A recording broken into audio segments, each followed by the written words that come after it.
Yeah, MLB Data Warehouse. Where the spreadsheets flow and the takes get spicy. Jon, Tim, Doc, let's go. Welcome to the warehouse. Stack to the ceilings. Exit below's flying. Launch angles got a feeling. Tim in the corner with the prospect report. Reading fan graphs, blurbs like it's soft court sport. Junior and double A, Tim. Exit velos. I think that we should just start saying exit velos all the time now. Yeah. Be one of our little kinks. Separate ourselves. Yeah, exactly. We got Jon and I here. I convinced Jon to do prospects today. So how about that? So we're gonna talk about prospect starting pitchers. You got Tim Kanak at Fantasy Ace Ball, John Anderson at John PGH. We're gonna run through 40 prospects in this podcast. So we're gonna just jump right in here. We're going from my prospect rankings for starting pitchers, number 60 down to 21. And then we're going to have Owen Hurd on to talk the top 20 guys. We're going to go into more depth on all 20 of those guys. But the way that we're running this one is that we're going to be talking in groups of 5. And I kind of picked one guy in each group of 5 that I wanted to discuss. And then Jon is like, I don't know some of these guys. So he's just going to chime in when he feels nice and cozy and comfortable. Probably some of the MLB guys who've debuted are like some of the guys that Jon might have a little more familiarity with. So that's kind of how we're going to roll on this podcast. Right, Jon? Run the show. You can learn about players fast with the tools we have, the prospect. I don't know the market super well, but I feel like, someone's called MLB Data Warehouse. They said it's organized like a plate of spaghetti, which I never heard that before, but it's like, yeah, that's decent point. But like, if you learn where to find stuff, I think we have the best tools, but again, like not organized well. So we take feedback pretty well. A commenter yesterday, if you're listening again, whatever your name was, said that the podcast would be good if I didn't mumble so much. And I hear you, man. Like, you're right, and we're going to try to improve on that. Like, we take our criticism well here. Unlike, I don't know if you've seen some of the Twitter stuff. A lot of people just can't take it, and they go on these like crying rants on Twitter, which is awesome. Like that's classic social media, and I'm all here for it. But thanks for the feedback. I will try to mumble less, but I will not be enthusiastic. Okay, I draw the line there. Oh, come on. I'll get it. I'm going to get it out of you. I'm going to get that. I'm like the director. No one has ever enthusiasm out of you. It's never happened, and I don't think it ever will. It's like you're Automatron, Jon, DJ Jon. Yeah, but I'm a happy guy. It's not even like I'm like cloudy doomy. I'm just very happy, very content. Just don't have like emotion. Doesn't really come. Oh, we'll get it. We'll get it sometime, and then we're gonna turn that into an AI clip. So let's get to the prospects here. We got number 60 through 56. And look, you're getting. So this is your 1 through 60 dynasty starting pitcher, undebuted though, or prospect starting pitcher rankings. Prospects. Yes. So I actually go deeper than this if you buy the prospect package. So if you spend the $29.99, because someone was actually just commented on one of my YouTube videos, because I've been putting YouTube videos out of my spring training games, and someone was like, man, that's super expensive. I can't wait to go there when the minor league season starts because I don't want to pay the money on the spring training tickets. That I spent $120 the last game I went to, and I did not even buy a beer. $120 just on a ticket for me, 2 kids tickets, and like 2 hot dogs that my kids ate. That's it. Kids should be free. We should not be paying money for our kids. Yeah, they should be. Like 8 and under should be free, maybe. They barely fit in a seat. They can't sit still.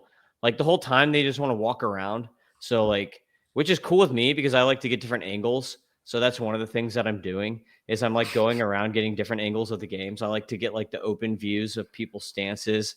And I like to do like what you call open face, because someone asked me, what's open face mean? Yeah, I never heard of that either. So that's when you're getting the open side of the stance. You're not getting someone's ass. You're getting their face, basically. Okay. And you're not directly behind home plate. So I like to do like directly behind home plate. And then I like to get open face too. And I'll pre-plan my innings. I'll be like, okay, Connor Griffin's coming up. Connor Griffin's a righty. So let me move to first base side. You know who you sound like?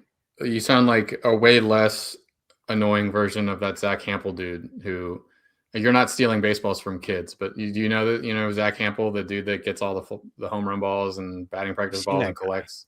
Yeah, I've He's seen that just the absolute worst. Like the one thing that unites the country is hating Zach Hampel. It's fantastic. Like, but he'll depending on who's up, he'll go to a certain part where that guy's most likely to hit a home run or foul a ball off. But he's legit taking baseballs from kids, and he's been doing it for like 20 years now. It's just the worst. But you're not I didn't hurting know his anybody. name. I What? didn't know his name. I don't want to, Yeah. but I have seen him at games before. It's in spring training. Really? Oh, jeez, the worst. Like he'll run like in the Palm Beach ballpark. There's a giant grass field in the back, and he'll run to the grass field, and he'll be like, he wears like high socks, like he's gonna like work out, and like a backwards hat in his glove, For and then what? he'll like run around trying to jack home run balls.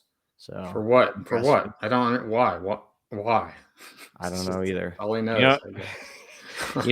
you know though, if you go to a game with kids, people just give you balls. The Right. last game I went to, each of my kids got a baseball, and then I convinced Yoel Pozo to sign them for my kids. So I got Cardinals third catcher signatures. On Yeah. Okay. All right, there we go. Top. We got number 60 here is Kendry Rojas, now at the Twins. He was traded from the Blue Jays. Kind of had a rough debut with the Twins, but actually a pretty nice spring for Kendry Rojas. And he's got proximity to the majors. So I think that's a name to know here, John. 59, this is the guy that I wanted to talk about in this tier. It is Joran Watts Brown, who's also traded. He was traded from the Blue Jays to the Orioles. Joran Watts Brown, I really like this guy. F scores 113 stuff, 106 control, 104 FERA. So here's a cheat code. If you're watching on YouTube or XVision, you're going to get all my minor league F scores here without paying for the subscription or my prospect package. So go watch the video. The least you can do, since you're getting this stuff for free if you're not paying, is leave us a review and subscribe. That's the very least you could do since you're getting it for free. But Joran Watts Brown, a ton of good pitches here, John. He throws a fastball, only 93 velocity, but a 10.6 vertical movement. So that means that he's getting like probably 17 of induced vertical break on that pitch. But his breaking pitches are ridiculous. This is A-ball statistics, by the way, mostly. But he has a slider, a cutter, a changeup, a curve. Dude, what is a CS? What is a CS? That's a new one for me. And sinker. So he's got 7 CS. pitches. Yeah, look on your tableau, dude. You got a pitch called CS on there for Joran Watts Brown. You don't even know what it is. That is a brand new one for me. CS 35 cutting sinker. Like what? I don't know. Yeah, Circle you have change. 4% Not CS. circle. No, I don't. What's it move like? It looks. I don't know. It's got 72 velocity. So. But he threw 35 of them apparently. Dang. I don't keep going. Maybe I'll try to figure that out because it does like classify pitch outs and stuff. stuff. Screwball? Yeah, maybe. Yeah, I don't know. Well, I mean, his changeup is 81. So maybe it's a screwball. Like I've never seen CS before. It looks like. But anyway, he has a slow curve is the answer. Slow curve. Okay. We got a 30% swing strike rate on his slider. Hit on his cutter, 23.8% swing strike rate. Changeup, 23.7. So the fastball kind of rates out as like a 45 or something like that, like slightly below average probably. But his breakers are insane, and he's got proximity. I like him a lot. So Joran Watts Brown. Also, he's one of those names that you hate, John. So that's another reason why we had to bring him up here, because he's got the hyphenated name. But he finished in Double-A. So he pitched 86 or 87 innings in Double-A this year. So probably going to be in Triple-A. The Orioles have rotation issues, as everybody knows. I saw Trey Gibson and Nestor Herman the other day, and they both got rocked. So I don't know. Maybe Joran Watts Brown is going to be the guy between all these Triple-A Orioles pitchers. 658, moving to 58 here. Jacob Bresnahan, really good F scores. This dude is pretty phenomenal F score wise. He's far away. Most of these guys, by the way, in this grouping are like right outside of my top 150. So I don't think any of these guys made my top 150, but they're all like right outside. But Bresnahan is with the Giants, so that means that when he does come up, he's going to be in a really good ballpark for pitchers. But he's all the way down in A-ball. But he had a really good season for an A-ball pitcher. So just keep that name on your watch list. 57, Santiago Suarez with the Rays, and 56, Luis Morales with the Athletics. Since Luis Morales is in the majors, John, do you know anything about him? He's got a big fastball, 97 mile an hour, a 16.7-inch IVB. Look at me, exciting IVB. Our friends at MLBPitchProfiler.com, I'm looking at that. I have a subscription there.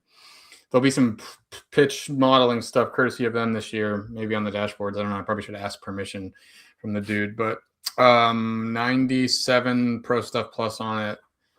If there's any use for Stuff Plus, it is on four-seamers and smaller samples. That's pretty much the only time you'll hear me talking about it, unless I have nothing else to say, like right now, Morales, just despite the good fastball, like only a 7.2% swing and strike rate on it in the majors last year, 21.6% K rate, 9% walk rate. Not a terrible start. He's in the majors. And I guess there's an angle with these Athletics pitchers to buy now in your like dynasty leagues where you don't have to use them, because in 2 years, probably, it might be 3 years, I guess, like they'll probably be going to a much more friendly stadium. Not probably, they will be. It just doesn't matter how much. I don't think we know anything about the park. Can't get much less pitcher friendly than where they're at right now. So there's like an angle there, but it doesn't really look like Morales has the stuff to ever be anything special. But good velo, at least. Maybe they can work with the shape of the fastball and turn him into something. I don't know. Like we even talked about this last episode, right? He's your favorite Athletics pitcher, and I would agree with that for fantasy upside. Yeah, the slider cutter combo is pretty good for him. So like he does have the slider cutter working for him. I think that if the fastball is not going to be at least like an average pitch, then he's going to have to develop something else. One thing though, since he's very heavy slider cutter, is like he has trouble against lefties. So he just doesn't really have a pitch to get him. He needs like a better changeup or a split finger, or like, I don't know, a better, like he throws a sinker, but it's not great. So maybe he just needs to make his, work on a sinker, get the sinker working better, but he needs another pitch for lefties. So here it is. You can't see these things. These player cards are all the rage, and it doesn't help us here. I wanted to see what that looked like, but numbers are too small. Got to zoom in or something like that. But yeah, Tim, we have an MLB Pitch Profiler subscription if you want to ever get in the weeds on that. But yeah, nice. Yeah. All righty, let's get to the next 5. So that's 60 through 56. 55. Waiting for you to put it on the screen. Yeah, I'm working. I'm doing a lot of things. I already know who it is. 55 is Carson Milbrandt. I've been getting a bunch of shares of Carson Milbrandt. So again, these guys are like right outside of the top 150. I'll tell you once we get into the top 150. 55 is Carson Milbrandt, though. I like Milbrandt a lot. Big fan. Good stuff. A lot of people are concerned about the control, but the control is actually better than one might expect. 54 is Ricky Tiedemann, who's coming back from injury, John. Sounds like he's going to be a relief pitcher this year. What do you think about Tiedemann since he's in the majors? Or I mean, like, looks like he might debut in the majors in the pen this year, since the Jays have so many starters. He's just one of those guys that 3 years ago everybody was saying can't miss. Maybe I just followed the wrong people. Maybe you weren't saying that, but and it's injury related. I guess people get off the hook, but he was just like the next. He was every prospector's like wet dream, right? Like Tiedemann was supposed to be the next thing. And again, maybe it's they were wrong, but maybe it's because of injury. And I don't blame people for being wrong because a guy gets hurt. But no major league data yet. I don't think 95 mile an hour four seamer, wasn't that a lot heavier before? Only 95 last year. Yeah, I think he's always kind of average 95. Really? It was a little before injury. It was a little bit higher, but that's kind of expected. He's gonna have to get that back. But he's more of like his slider is really what was putting him on the map. But yeah, he's been hurt for a long time now, so he hasn't really pitched since 2022. I mean, like he's pitched a little bit here and there, but since he's pitched a lot of innings, it's been 2022, 78 innings back then. So he's got a long way to go to prove durability. And with all the starters they've got there, and like him being at AAA, like he was in AAA in 2023 before he got hurt. So he worked his way up there fast. And it's almost like a Daniel Espino situation. We saw Daniel Espino the other day for the Guardians, and he had like 3 strikeouts in 1 inning.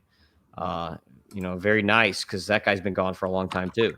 So it's like sometimes just get him going, get him in the pen. Like Alex Reyes had a few years, right? He like got hurt a lot and kind of was this top pitching prospect, and then going to the Cardinals, and he had at least like 2 or 3 decent years out of the pen. He never made it as a starter. So maybe you try to do like the Garrett Crochet thing where you're like, okay, or Drew Rasmussen is another example where we're going to put you in the pen, try to work this for a year, and then see if we can transition you from pen to rotation like the next year. I mean, Matthew Liberatore, another recent example of that.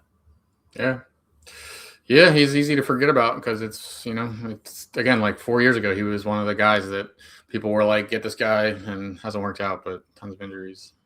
Yep. 53. This is the guy that I want to talk about. He's my number 139 overall prospect, is George Klassen with the Angels. He's actually, I believe, had a pretty good spring too. So that's another thing to look at. Let me pull up his spring stats right here. But I'm a big fan. I've seen him a lot in the minors. If you want to throw some video up of him here. Oh, yeah, there we go. Look at that. 98. I think the 4-seamer is going to be better than that. See, with 13.9 induced vertical break, he's had better than that in the minors. But a 103 on the slider, 102 on the changeup, 10. What is that? 105 on the curveball. Yeah, there we zoomed go. in On the Pro Stuff Plus. So yeah, you gotta love that. Look at those whiff numbers on that changeup curveball. This guy's got killer stuff. He throws like 98 miles an hour. So like I've seen him live, and he had, when he first debuted in A-ball, I think he was reaching like 17, 18 inches of induced vertical break. So that 13.9 is actually pretty low compared to where he's been in the past. And it's spring, so maybe he's ramping up there. He's actually topped out at 101 on the fastball. And like stuff-wise, he's phenomenal. It's all going to be about locations for him. So like I gave him 60 grade on the fastball, and he throws a 2-seamer too. You don't see it right there. But he throws a 2-seamer too that I threw a 60 out of 65 on. And then he's got his curve, which I think his curve is more like a sweeper. You see it gets classified there as a curve. But I threw a 65 out of 70 on that pitch. And then he also has the cutter, which is also kind of like a gyro slider, his cutter. That's a 45 out of 55 for me. Change up 30 out of 40. But it's going to be all about locations for him. I only gave him a 35 out of 45 on the command. So that's what he needs to work on, because he has a 114 F stuff for a reason. The dude has stuff. And the fastball, like I said, is better than what we just saw on that. So 16, what was that? Go back to the swinging strike rate on that fastball that you had up there just a second ago. There we go. 12.3% swing strike rate on a fastball is solid. That's a solid fastball. But PCL too. It was only 6 innings last year, so something to keep in mind for this year.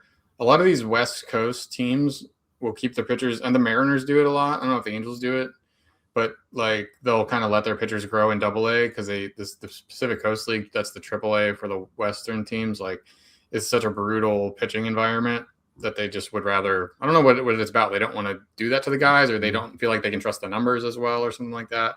But Klassen probably will start in AAA. And so you really got to just like completely throw out the ERAs and probably even a little bit of the whips when you're pitching in the PCL. But 27% K rate in AA for Klassen last year.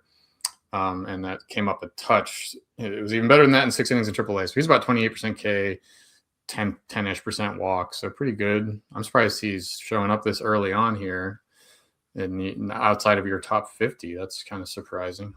Yeah, well, there's a lot of good pitchers I like. 18.2 K minus walk rate this spring. So interesting guy to watch. Location is going to be the main thing, because I've seen this guy have very wild innings in person where it's like the dude is throwing just crazy stuff, and then it's just like nowhere in the zone, or it's like the catcher has to like jump up to catch it or whatever. So like he's sometimes, it's not, like Clayton Beater the other day. It's like that, but it's the locations can be a little bit rough. 52 is Kendry Chorio, super advanced command. Look at that, 124 control for a dude who's 18 years old. Absolutely insane. So he's a name to watch. He's also in so from now on, basically everybody's in the top 150. So I suppose I'll give you the overall ranking that I have for him too. Kendry Chorio is 136 in my rankings. 51, Gage Stanifer. I almost wanted to talk about him because he's super interesting. 135 in my rankings, 2-pitch guy. I like him a lot. He just needs to develop a third pitch because he's got 2 like plus pitches. Okay. Yeah, we care most about like when we're talking about pitchers in single A, double A. Do we care most about the stuff score here? Yeah, stuff definitely is what I care about the most. FERA a little bit less. So I think that's something that can be. I mean, like even though we're balancing it back against the league, so you could say, oh, at PCL you're going to give up a lot more runs, so it doesn't matter. But when we're doing our FERAs for these minor leaguers, it's all if you're in the PCL, you're being weighed against other PCL pitchers, not against pitchers in other leagues. So that's one of the benefits of the F scores is it's not just it's not like a universal score. The score is divided back against the average player in that league. So it's actually pretty fair. Like, I don't know if I don't think there are many other scouting grade systems that are doing that. Right. I shouldn't even say this, but because you'll make me do it.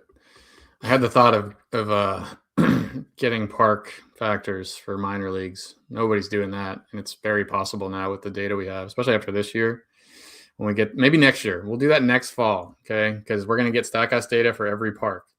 So next year we'll work in some park factors for every minor league park. Right now that would be doable, but not quite as good with everything not in AAA. So, but yeah, it's a big year for minor league data, and people are going to be catching up with the tools because everybody's figured out Claude Code and ChatGPT and stuff. But we were first or something. We were not first, but okay, good point. Well, the no one else F-scores has do adjust F-scores. for that. We got some cutting edge stuff. I actually emailed John this morning, like right when I woke up.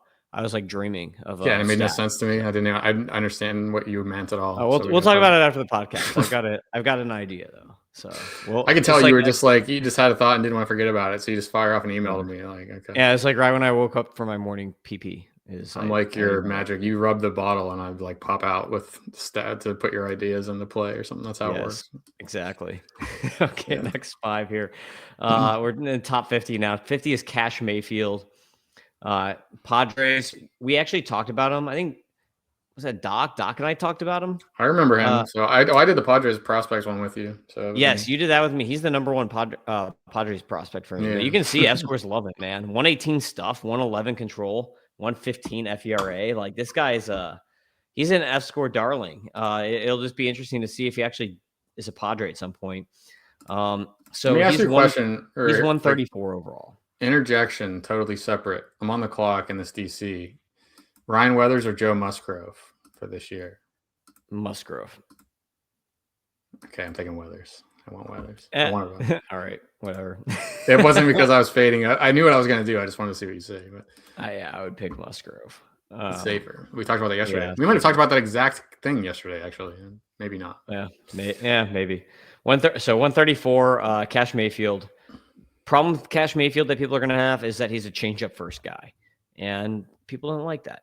49, Jack Wenninger. Talk about a changeup first guy. The thing is, his changeup is a split finger. His split finger is awesome. He has proximity. He could be up this year, John. The Mets have a lot of guys, though. The problem is, like, Wenninger is like number 9 or something on the depth chart. They also have outside of, like, Tong is like number 7. So you still have Tong who's going to come up in front of him. And you also have, like, Santucci. So they've got a bunch of prospects right now in the Mets org. That's why they had no problem trading Sproat, because they had so many prospect pitchers in that org. Like, there's no, like, for them, like, they had so much quantity. Like, trading Jet probably hurt them a little bit, but trading Sproat, like, was nothing for them. And they buy players more than develop them anyway, the Mets. Yeah, exactly. So the guy that we're going to talk about is 48, Elmer Rodriguez, or as some people know him, Elmer Rodriguez Cruz, ERC. Yeah, I know this dude because I'm a true sicko. Although I'm starting to think it's just sharp. I've been playing WBC DFS, World Baseball Classic DFS, and it's like these 3-game slates, and there's like one major league pitcher on it. So Elmer Rodriguez pitched the other day for was it Puerto Rico or whatever, and we had a lot of him. That was a losing night. I had a big night last night, but yeah, we got to see a little bit of Elmer WBC data. So I'm excited to hear this. All right, so this dude is super interesting because he was actually a Red Sox prospect that I can't remember if they got him in a trade or Rule 5, but he's like one of the few guys who was a Red Sox and now a Yankee. So like if he makes it as a Yankee, like Red Sox fans are it's just gonna hurt so bad for Red Sox fans. But this guy's super interesting because he doesn't throw a four-seamer, John. His primary fastball is a sinker, but his sinker is awesome. So he throws a sinker up to 98 miles an hour. I give him a 60 out of 65 on that pitch. And like, I'm not a sinker guy, right? There, see, look at that. He's a sinker guy. So he's got sinker, changeup, cutter, slider, curveball is the repertoire. Changeup and slider are good pitches, I think. The cutter's okay. Curve, I'm not a big fan of, but the sinker is his money pitch. So on the sinker, I want to like he had some ridiculous ground ball rates, I want to say, in the minors, but I'm a big fan as like a run prevention guy. So this is really the guy that you want in like Otnu. I don't think he's going to get a ton of strikeouts. So just keep that in mind. Even though he's run like a 30% strike rate, that was in AA. Once he transfers from the minors to the majors, he's probably going to only be like a 22 to 24% strikeout guy. He does have good command though.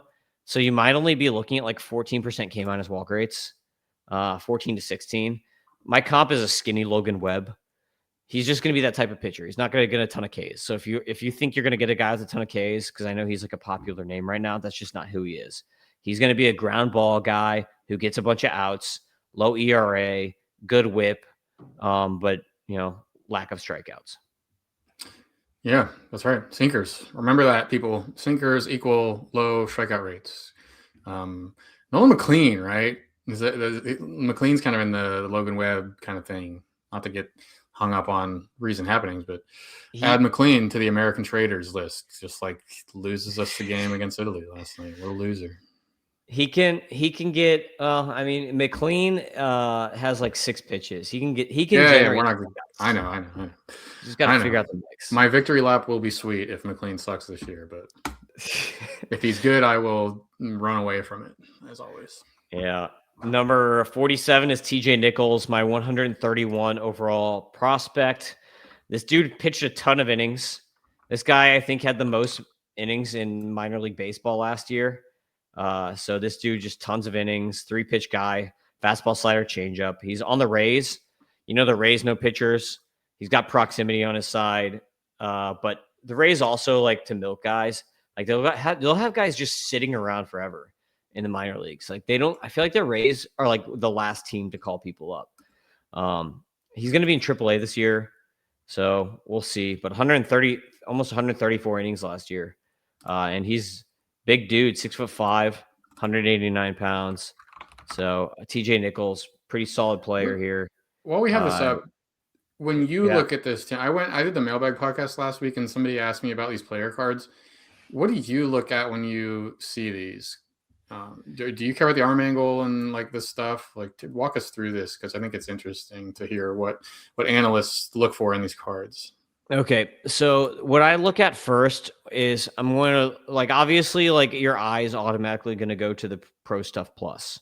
So that's the first thing I'm going to see, and I don't take that to the bank. You know what I mean? Like I'll look at it and just say, okay, that's what we're seeing here. That's what Pitcher Profile thinks his stuff is based on their model.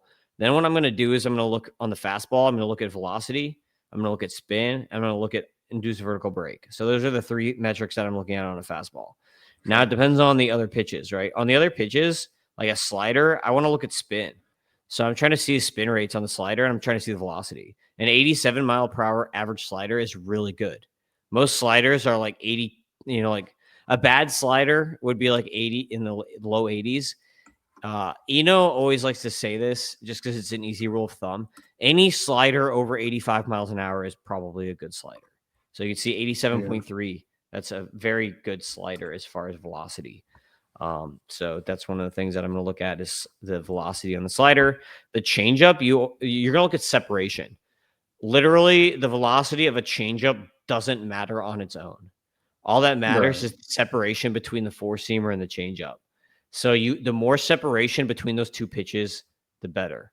I'm I actually gave you a not tweet. sure I'm not sure what the average is actually. But I should like do it. I've I'll do a seen tweet people, on that. yeah, that'd be a good one. But I've seen people be like, "Oh, look, this guy throws a 90-mile-per-hour changeup. That's awesome." And I'm like, "Actually, not." It's like Well, it's like actually Edward not true. Cabrera, or it's like Yeah. not really a changeup. Edward Cabrera threw we talked about it yesterday, didn't put the number on it, but he threw a 94-mile-an-hour changeup last year. It's like that's not a changeup. Yeah, it's like no, actually you want that to be slower. So that's actually Yeah, not awesome. yeah. But the other thing too is like you want to watch the breakers. Like I like to actually watch video. So a lot of guys will just look at the cards or whatever, or they'll look at the metrics and they won't watch a video. That's I me. like to see how the pitch moves. I want to see how many planes is that pitch, and then I like to see like you're not going to get this unless you're watching from like a video. How do the pitches tunnel against each other? Like you can look at a player card and kind of get an idea of how close the Yeah, pitches end up, and you can see the arm angle. But unless you watch video, you're not going to see how well the pitches tunnel together, and you're not going to see like is that slider more of a sweeper? Is it a vertical slider? Is it a two plane slider where it's breaking through both, like going diagonally through two planes? So you have to kind of look on video to see those kinds of things.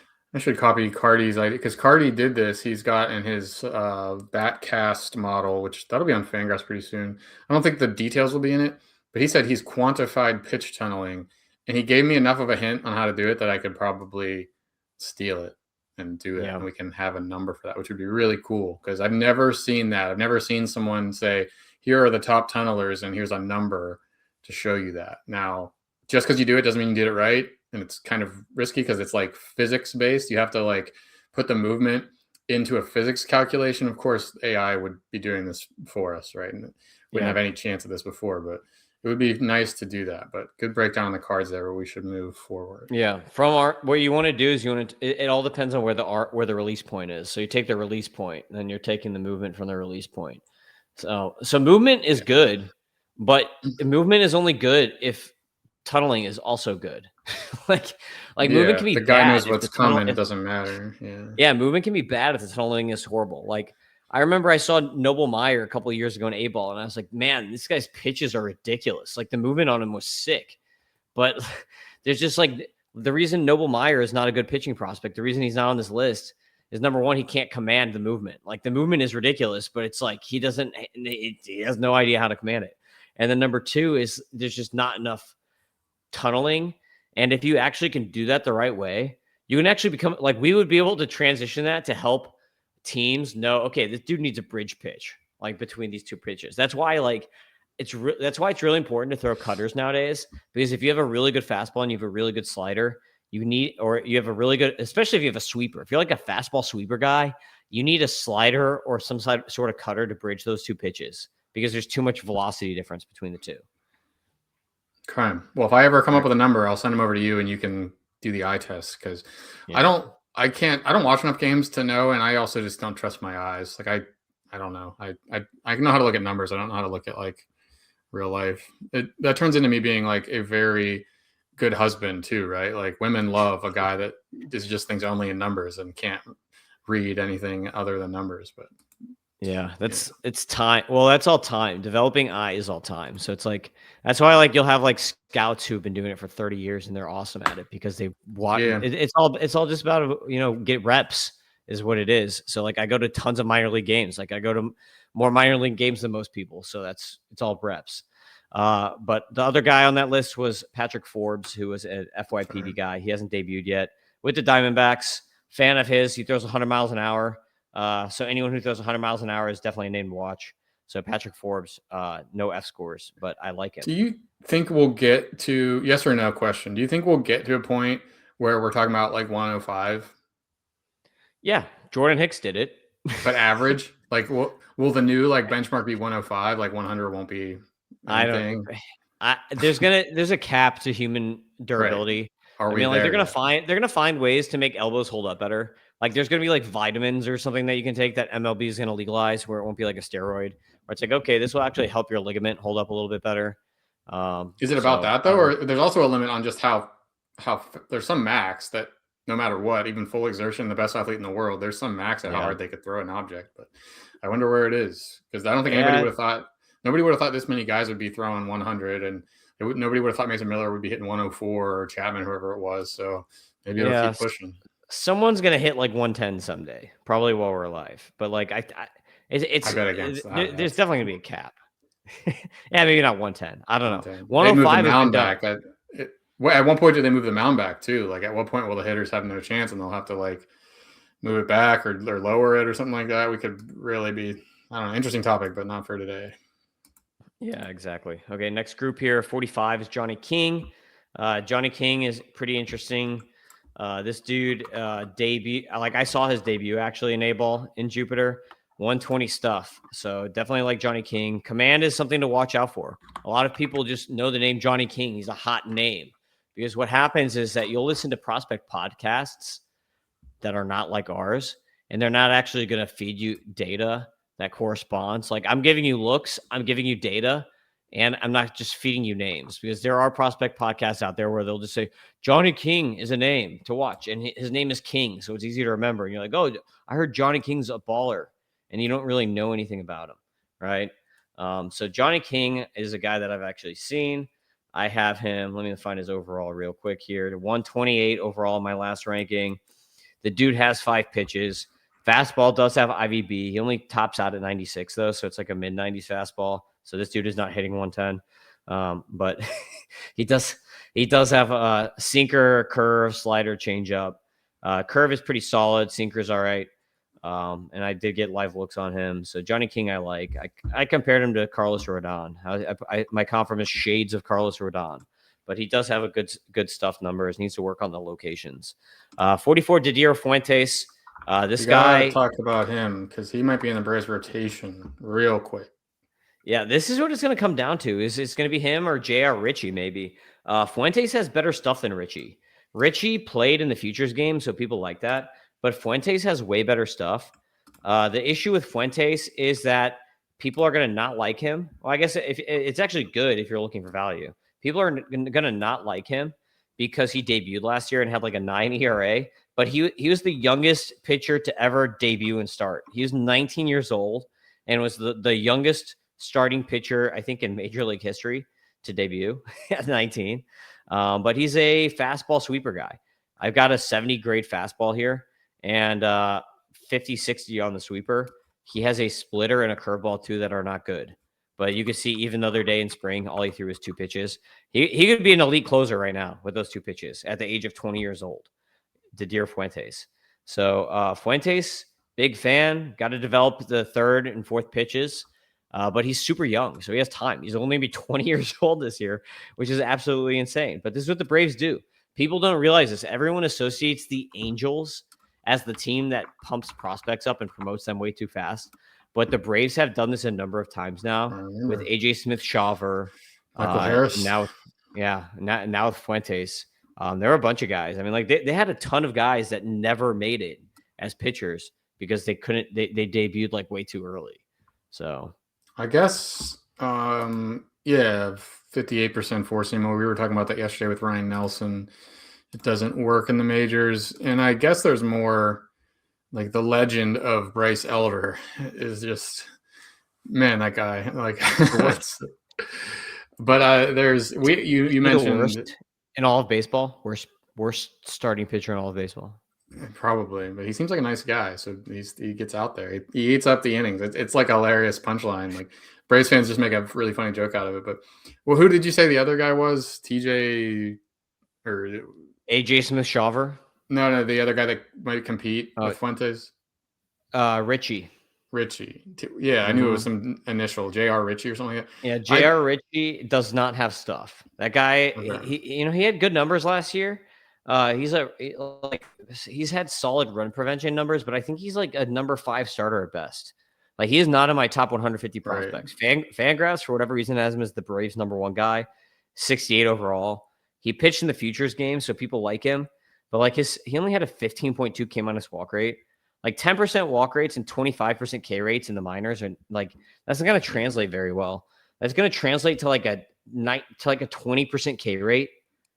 and then maybe like a 9% walk rate. So you're looking at like 11% K minus walk. Like that's not a good pitcher.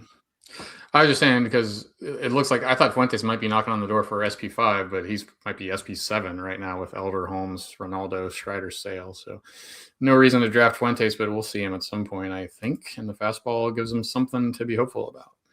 Yeah, exactly. 43. This is a dude that I wanted to talk about is Connor Prelip. So Connor Prelip, I actually was on Prospect One last year with Welsh, and we did like a preseason pod, and he's like, "Who's your pitching breakout for this year?" And I said it's Connor Prelip.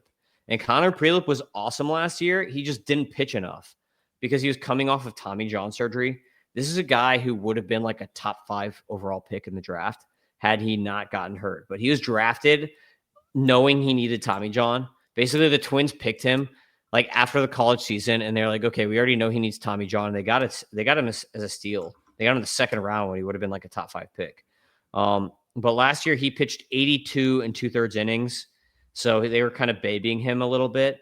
But he's gonna rip this year. 108 stuff, 111 control, 102 FERA.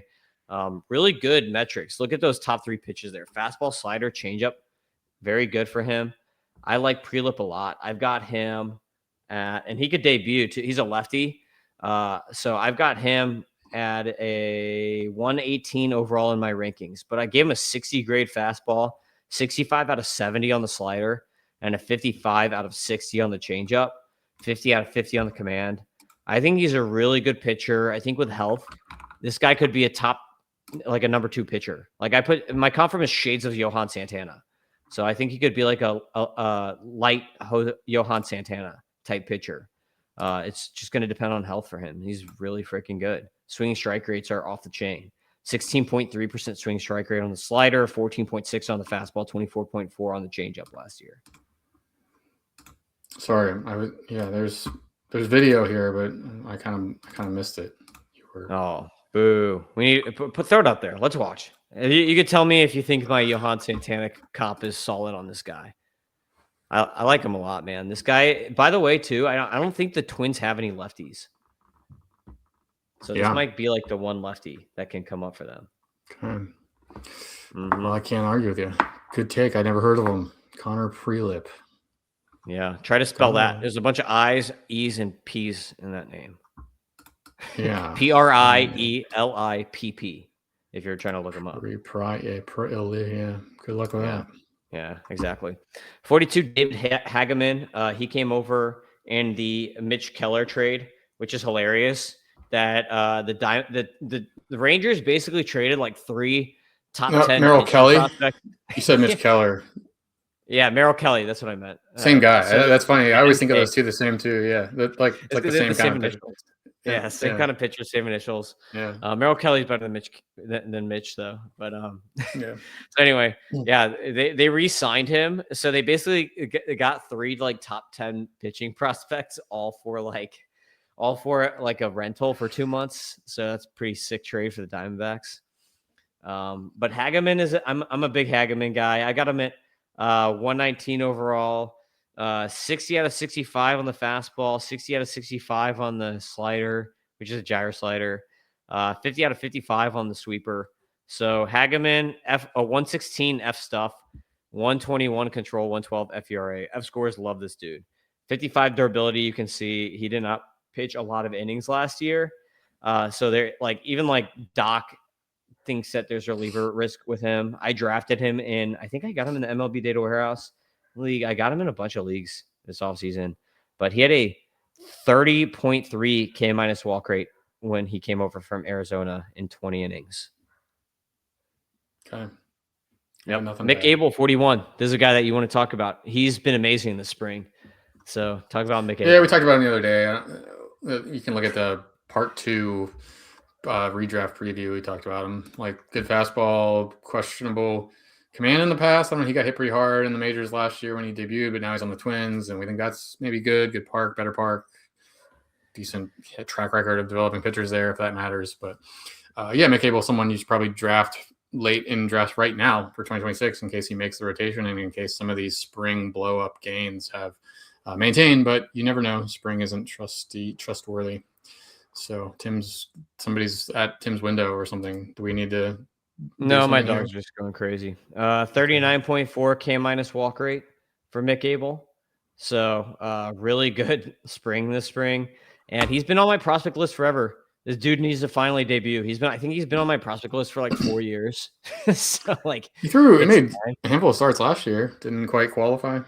No, he did not. He's still a prospect, man. But I comped him like even 4 years ago. I comped him to a young Max Scherzer with significantly worse control. That has not changed. Yeah. Same comp. So we can move to the next group here. All right, 40, David Davalillo. That's one guy the Rangers actually did keep. 39, Dason Hill. This is who we're going to talk about. He had 100 miles an hour this spring. I have seen Dason Hill. Now, when you pull up Dason Hill's video here, I'm going to ask the listeners, who is skinnier, Dason Hill or John? You gotta show him up here. 111 stuff, 99 control, 110 FERA. I saw this guy's debut, his pro debut last year, and I didn't even know who he was. And I was like, man, this guy's amazing.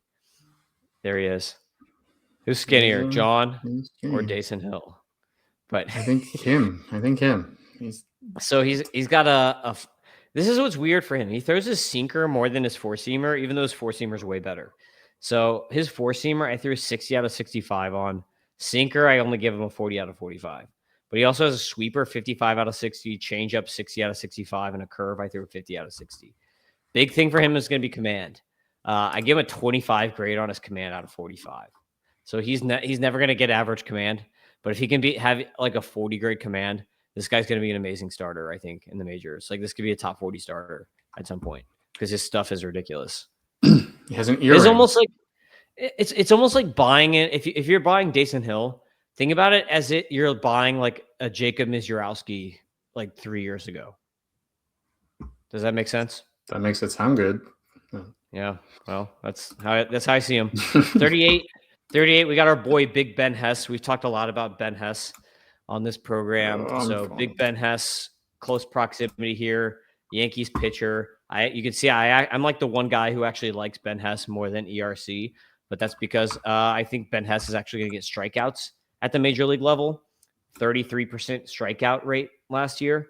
That's going to translate a lot better than Elmer Rodriguez's like 24% or whatever it was. So I like Ben Hess. He's got a standard arsenal, fastball, changeup, whatever. Like fastball, changeup, curveball, slider. Like basically that's like your 1998 MLB The Show arsenal that you would build on your custom player. Yeah, look at that. 6'5", 225, 255. Yes. Only 93. It's like Bailey Ober, not that tall, but not a lot of velo. 93.7 this spring. Mike. He gets up there. Let me pull him up. Actually, I know he is my number. What is he like? 105 or something prospect. Davalillo's 108, by the way. 105 prospect Ben Hess.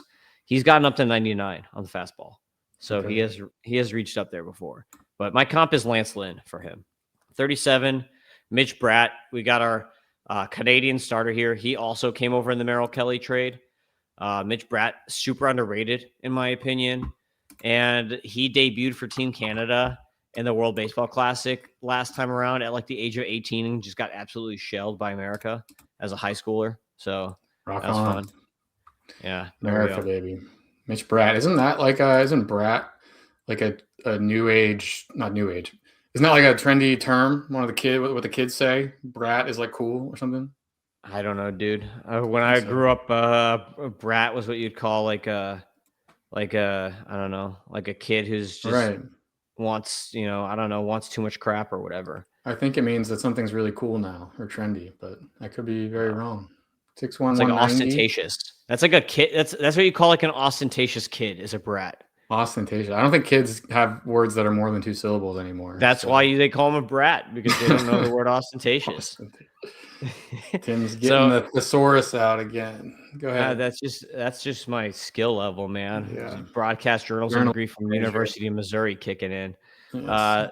I'm not using ostentatious in the construction side of my business, I'll tell you that. So Mitch Bratt, 104 overall. 55 out of 60 on the fastball is my grade for him. The cutter, which is a gyro slider, I give a 60 out of 65. Slider, 50 out of 55. Changeup, 45 out of 50. Really good command. 65 out of 70 on the command. You see a 123 F score on the control here. So Mitch Bratt to me is more like a sum of the parts is greater than what is it? The whole is greater than the sum of the parts or whatever. Like he's better overall than he is on like a per pitch level basis. Yeah.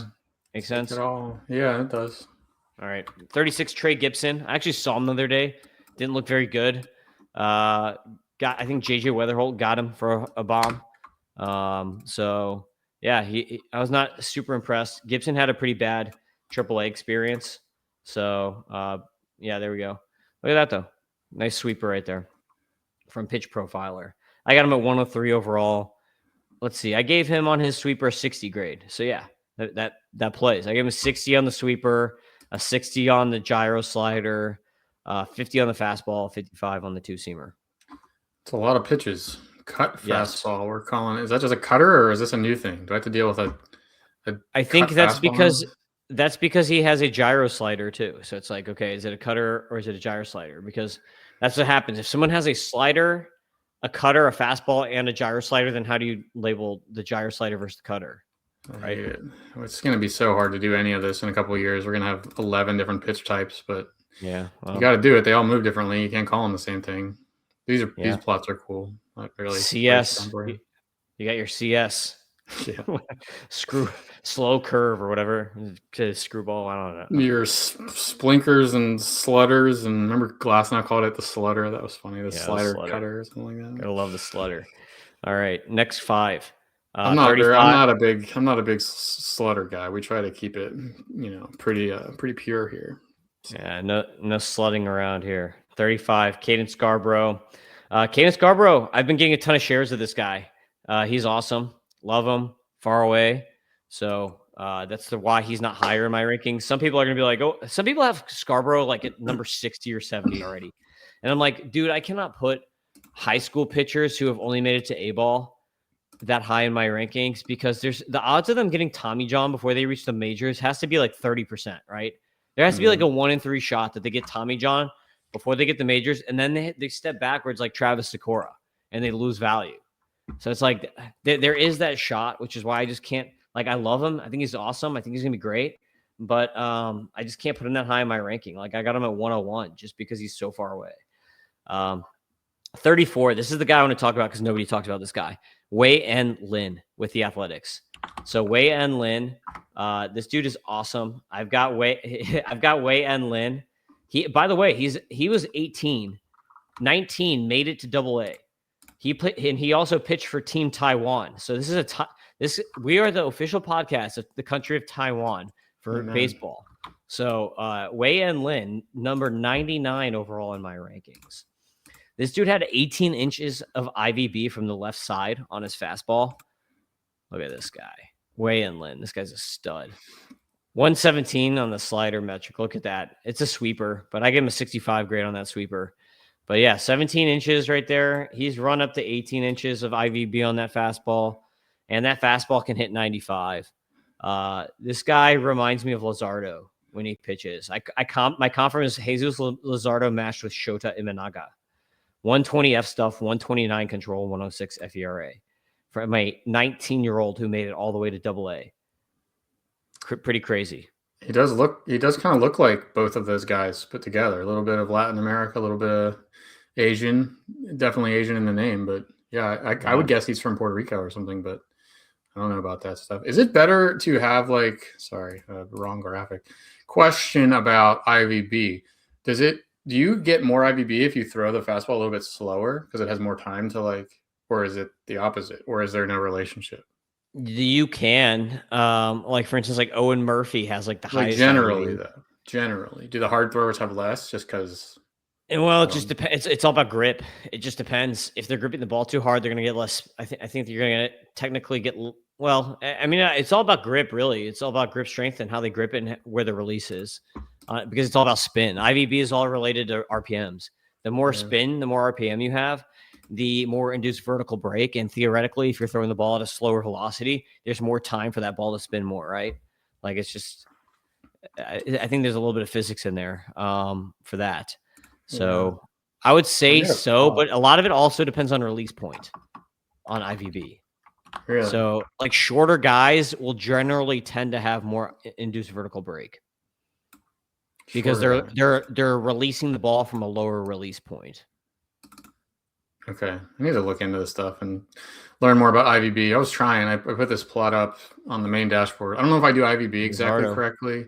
But this is like velo against IVB, and it looks like a downtrend, right? Like more velo, less IVB. But there are some guys: Scuball, Lizardo, Sale. I'm assuming 0 is average, correct? Oh yeah, it looks like it. Because IVB, like your max IVB is like a 20. Yeah.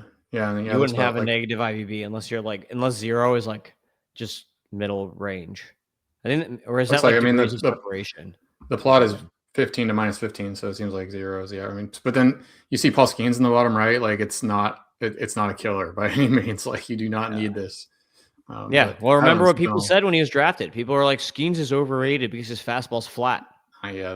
That's when I stopped. That's pretty much when I parked it. I said, I'm done listening to this IVB stuff, but I'll figure out a good way to use it at some point. Yep. All right. 33 got Quinn Matthews. Stuff has been looking good this spring, but control is still looking kind of iffy. I saw him nail Carson Bench the other day when I saw him. But he had a better his second appearance was much better than the first one, which is I caught him on the first one. Second appearance was much better. Brody Hopkins, this is a guy with a ton of good stuff, but hasn't put it all together. He kind of reminds me of Nolan McLean in that way because his swing strike rates are not very good, but his stuff is like ridiculously good. And the F stuff is only 105. It's just like, for whatever reason, like even though his pitches have ridiculous movement, he just doesn't get the swings and misses on it that he should. And the pitches are not as effective as they should be because he throws 99. He's got a really weird delivery where he's throwing like sidearm more or less. Like he's got a super weird delivery at 99 miles an hour. He's got a splitter that gets up to 97. So, like, I don't know. That might be one of those Skeen splitters. But he's also got the sweeper. So I give him a 60 on the fastball, 65 on the splitter, 65 on the sweeper, 45 out of 50 on the cutter, 40 on the changeup, 50 out of 55 on the curveball for Brody Hopkins. So, like, I like all his pitches. He's, like I said, hasn't really put it on. Look at that. All those pitches are awesome by Pitch Profiler. 112 on the four-seamer, 104 on the cutter, 103 on the curve, 119 on the sweeper, 103 on the changeup. But the problem is, where are the whiffs? He's not getting the whiffs. 19 inches of induced vertical break on that four-seamer. Woo!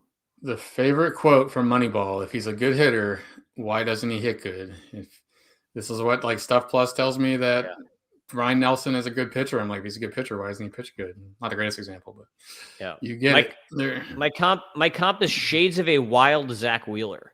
And if you remember when Zach Wheeler debuted with the Mets, he wasn't that good his first couple of years. He was kind of all over the place. Like, look at Zach Wheeler's. People think of Zach Wheeler now as like a Hall of Famer, but if you look at his first few years, he wasn't very good with the Mets. Like, it took him a long time. He broke out at like 28 or something. Yeah, it was impressive.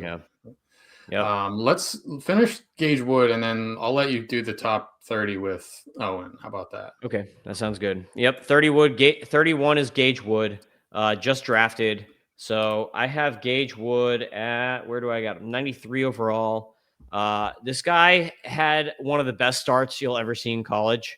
I think he had like a 15 or 16 strikeout no-hitter in the College World Series. His problem is he only pitched 37 innings in college. He was amazing. This guy has a lot of buildup he has to do. He did not pitch at all in college, but this dude is a stud. Mike, like he reminds me of Ryan Helsley on the mound. He's jacked. But we talked. I was on the pod with you. Yeah, I remember this. Yeah, 70 grade fastball, I think, 65 grade curve, and then he is developing his other pitches. So we don't have enough quantity in his new pitches for me to give a grade on it because he only made like one start in the minors last year, so we just don't have enough data. Like literally, we only have 3 pitches of data on his slider. What am I going to take from 3 pitches? Yeah. But the dude has a killer fastball curve. It'll be interesting to see how he develops this year. 119 pitch. That's amazing they even let him throw that many pitches. But 119 pitch no-no in college. College World Series. And Quinn Matthews had like 156 pitch no-hitter in college. So in college, they don't care. They're like, this is the last time you're ever going to pitch for this school. Go out, let's win a title. The college coaches get paid, man. They make a lot of money. So they have to like they're like this is for my next paycheck. I'm gonna throw you 160 pitches. I don't really care. That's what happens in the World Series. So yeah, that's your top. That's your 60 to 30 prospect starting pitchers. What's your takeaway from this podcast, Jon? I think it's really cool that we have this minor. My takeaway is this: MLBPitchProfiler.com. Gotta like shout them out. Use their data a lot. And with minor league Statcast data, this stuff is going to be on my content because I would usually avoid it, but it's pretty useful because the way Tim here, the expert, you look at each pitch, the movement, the stuff, and that's kind of what you have to do. You can't really look at the box score results. It's hard to do that even for the majors to get anything useful out of it, but minors, forget about it. So we'll have all this great data. It'll be integrated in my dashboard. I won't steal anything without permission, right? Although you can't steal without permission. If it has permission, that's definitionally not stealing. So then you're a partner. That's called a partnership. Yeah. So we will have a lot of this good stuff, and maybe I'll just use MLBPitchProfiler.com to do that. But yeah, there's a lot of good stuff to learn about these young pitching prospects from the pitch by pitch data, which we'll have a lot more of. So, but yeah, if you have any questions about pitching prospects, go to Tim, because I'm not going to pretend to know nearly as much. But that was good. Top 30 next time with Owen Hurd, who also is a little bit more into dynasty stuff than me. I hope this helps. And then I'll be excited with the fantasy league this year, for the year this year, to actually know some of these dudes that pop up. So it's been fun. Yeah, this is part 1. Check in, I guess, probably in about a week, because we're going to do a weekend recording for that for part 2. And thanks for listening. Make sure you subscribe to MLB Data Warehouse. Make sure you buy the prospect package. You could have all these guys and more, all the F-score datas, all the Tommy Johns. You're going to know every year that every single pitcher had Tommy John. And you got to buy if you get the prospect package. You got to get into Tim's package so you can get more open face videos from his minor league spring. I tried something there, but yeah, I thought you were going to say minor league splurges right there. Yeah, get some videos of some slutters if you buy the package. And that's it. Wrap it up. Yeah, like that. Okay. Make sure you listen to the next one. Subscribe. Peace out, everybody. We see you next time.